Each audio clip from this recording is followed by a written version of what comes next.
Morgan, as she's filming, your guy was banging in the background, and she looked at me. I'm like, nothing we can do. They're working. It's a working shop. They're getting the work done, getting the job done.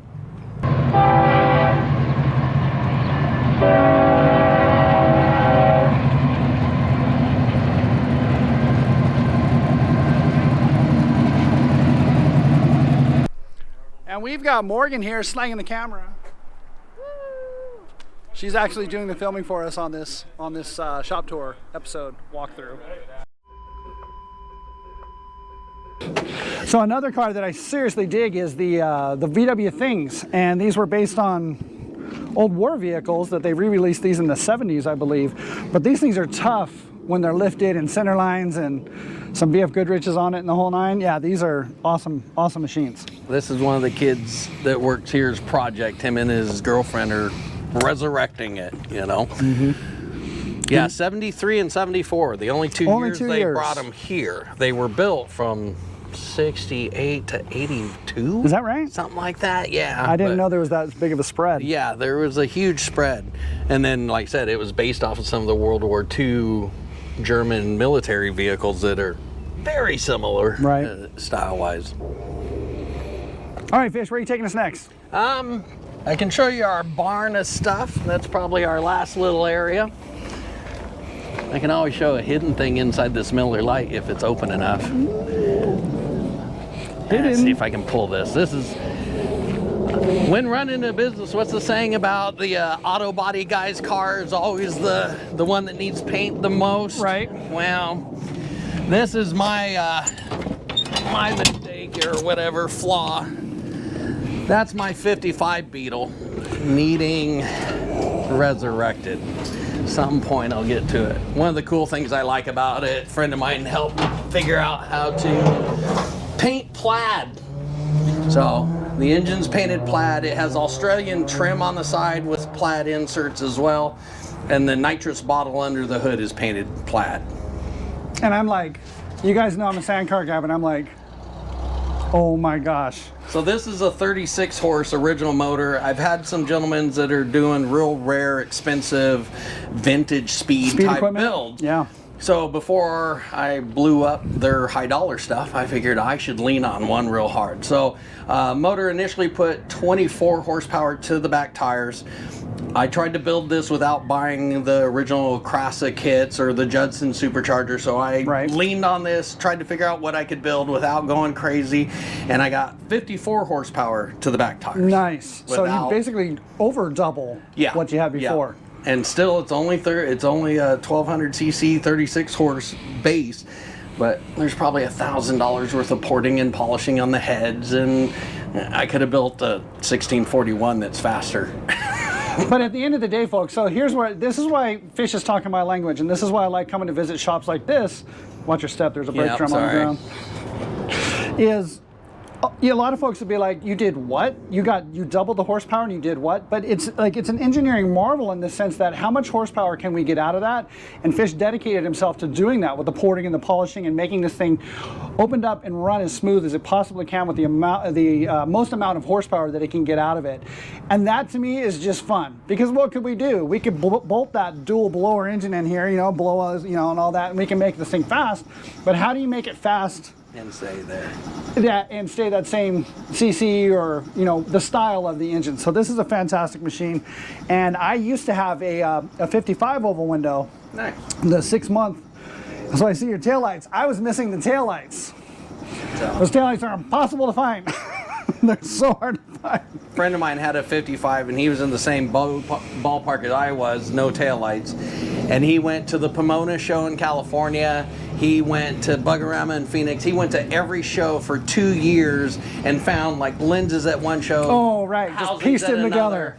I knew where a full set was, and he wanted a good chunk of money. Well, my friend, 2 years of searching saved about $75. Right. So I went ahead and bought 2 years. 2 years to assemble a set. I said, okay, I'll buy that complete set you have, sir. So there was something that Gene Berg had said in his advertisements back in the day, was the buy the best and cry once, right? Correct. So you could spend 2 years piecing them together, or you could just go pony up, just here, and I got, and then there they go, rock and roll. So yeah, this is a beautiful machine, and you've got the when these wheels first were released, I can't remember, Speedmaster Yep. released them, but now somebody else is popping them, right? No, these are original Speedmasters. They're not like vintage VRMs, but Sure. they are original set. But you know what's funny, folks, is the VW guys that are watching this right now is the Randar wheels. I remember when Randar released his, and that was about the time I was stopping with the Volkswagen street scene and just focusing primarily on the dunes. But I was like, man, these Randar wheels are amazing. They're pretty awesome. Well, then Randar went and passed away, unfortunately. Yeah. The value of his wheels went through the roof, and now everybody, they're like BRMs or anything else that Kinda people like want. the artist that passed. The artist that passed. The artist can't sell his stuff. Well, he's got it. He's at Pomona Swap Meet slinging it, and everybody's walking by going, oh, that's too expensive. And then the guy passes away, and then everything goes up. So yeah, the Randar wheels are pretty awesome. I love the Speedmasters though. That's one of my favorite wheels. That was, like I said, when those came out, I'm like, okay. Cry once. Cry once. Cry like, once. I'm buying those. That's what it is. This is a bus. We just finished putting the Safari windshield in. If you have a split window bus, you pretty much gotta have have to it. have Safari. So we put gotta the have Safaris in, re-going through all the windows, all new pop-outs and seals.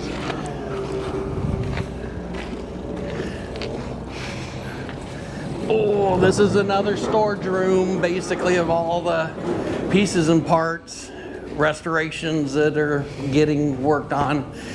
Our crazy off-road buggy. I'll see if I can show you the rendering of that thing. Yeah, the glass called buggy. a Fargo, and it's probably one of the most hideous fiberglass buggy bodies made. Right. But if it's done right, it can be kind of cool. Sure. It's a goofy one. I'll have to see if I can find a picture. I don't know if you can see that purple fiberglass up there. But if you've ever seen the 930 slope nose bug kit, it's really bad. I was flashing back. I was trying to remember the advertisements, the old black and white advertisements. So that was for sale on Craigslist or something like that one day. And I saw it. So I went to the guy, he wanted like $500. I'm like, hey, I'm buying this for a joke. It's really funny. It's not $500 funny. Right. It's about $150 funny. Yeah. So I ended up buying it. I put it on a car back here and sent it to the customer. Like, hey, we're getting started on the bodywork of your car. So awesome. He responded pretty quick. Yeah, I bet. But now I can't bring myself to throw it away, so it's just sitting up there. Well, till we do again, something fun with it again. And even still, as time goes by, you know, you're going to have probably one of the only sets left. Yeah, maybe when I pass away, it'll be worth A something. few $1,000 maybe. Well, let's get a on the Baja Bug and on your race car, just a quick on the race car. Okay. Because I think that's going to be a huge draw for the show because, like I said, so many of us would love to race. Yeah. But we just don't have the wherewithal or the know-how, and you went and did it. So that's why this car is, I think, is going to be really important. Okay, so we're back to Fish's off-road race car. This is a class 11. 11. Oh, we got to be in the sun. Oh, I left my sunglasses inside, so I'm like, oh, you know, here's what we're gonna do. there you go. I'm gonna take the hat from the photographer. There we go. That's better. Okay, so as we mentioned earlier, Fish got to run this car. This was his first off-road race. School's out. So we got the Honda with the straight pipes. Yeah. So now where we're at is we've got Fish's off-road race car. They just ran their first race a couple of weeks ago and came in third place on their first race. And this is a class 11. So tell us a little bit about it.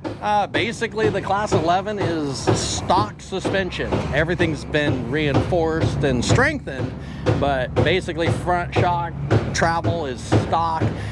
You must start the race with all the fenders and hoods. Some of them don't have all that by the end of the race. By the end of the race, right, yeah. You're allowed to run a 1600cc motor. You can do a cam and carbs, but otherwise it's pretty much a stock motor. Some beefing up, but otherwise, yeah, this is just a stock Beetle running as hard as you can. So, like, I'm a sand car guy. I don't really know much about off-road racing, but I'm learning more because eventually I'd like to campaign a car as well. But it sounds to me like this is more of a driver's class. It's kind of an entry level.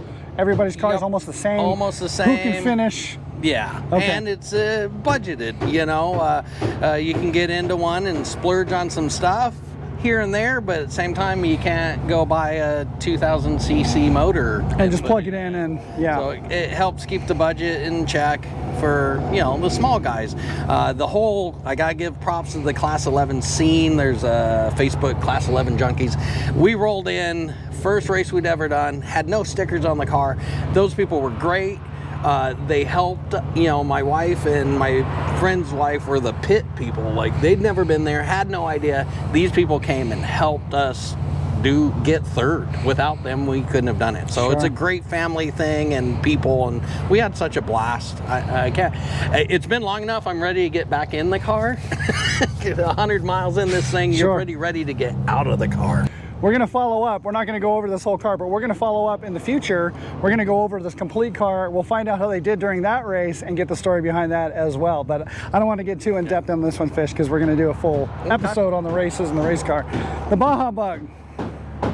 This is mine. This is a friend of mine, Joe Fab, San Lemo. People know of him. He was building this car, I think, for himself on a side thing. And he just got so busy doing other stuff, he kept poking at me. You need to buy this. Right. Like, I do need to buy that, but I'm not ready. And after a year of him poking at me, I finally bought it. It wasn't quite finished, but the main hard components, the fabrication, Joe does an amazing job of, he's been off-roading and going to the dunes forever. And if you didn't know, Joe Fab has his shop out in Glamis. So whenever you break your car while you're in the dunes, he's there to fix it for you and get you back on the sand. He's a lifesaver out there. So Joe Fab's a fantastic guy. Yep.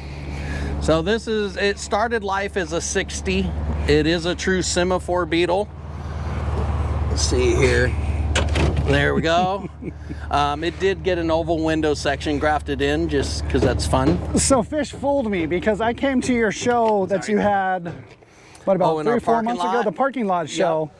And I saw this car and I saw the Semaphores and I saw the small back window and the taillights, and it's just like, you go, oh man, and you hate to see old cars cut up into Baja Bugs, but so it's kind of a mix and mash type of thing. This, the taillight setup is absolutely fantastic. It's a bitchin' car. Yeah, when we got the car, it was more set up for off-road only. The gas tank was laid back down. There was no back seat. So we changed all that, moved the gas tank so that I could put a back seat. Me and the kids go out. I think I have over 1,100 miles on this. Nice. It's been my daily driver back and forth to work. I can drive it out to Sycamore Creek, run around, drive back. It pre-runs the race courses because you don't want to beat up the race car before the race. So we'll do a pre-run with this thing and then go beat ourselves up. So what is this, Fish? What do we got going on over here? Tell us a little bit more about this. So there's a pretty good sized trike scene in Arizona. A lady owns this. It's basically the power plant and transmission out of a old air-cooled VW, and then some ingenious fabrication skills. These are kind of fun. These are railroad spikes. Oh goodness. Pegs. Yeah. But this is the automatic that was having issues, and luckily my transmission builder has dealt with hundreds of those and has all the tools and equipment, so we rebuilt the automatic for it. Oh, so it's an automatic IRS. So this thing runs and rides beautifully. So like, it's very comfortable. Go to all the motorcycle shows. Yeah, gas, brake, and wave. It's hard not to smile if you're riding I can only imagine. This is this thing is really awesome. Looks like a lot of fun. Does it wheelie? With the automatic, give it a try. The automatic. I think if you had a clutch, you could probably force it going. But I don't know what the This one's a little longer, but I bet you if you tried pretty hard, you could get it up. Maybe coming in the driveway, if you could get a little wheelie coming in. Okay, that's all I got out. All right, so that's all we got. Okay, folks, so this concludes our tour of DOUGS, Bugs and Bunnies here in Mesa, Arizona for all of your air-cooled VW needs.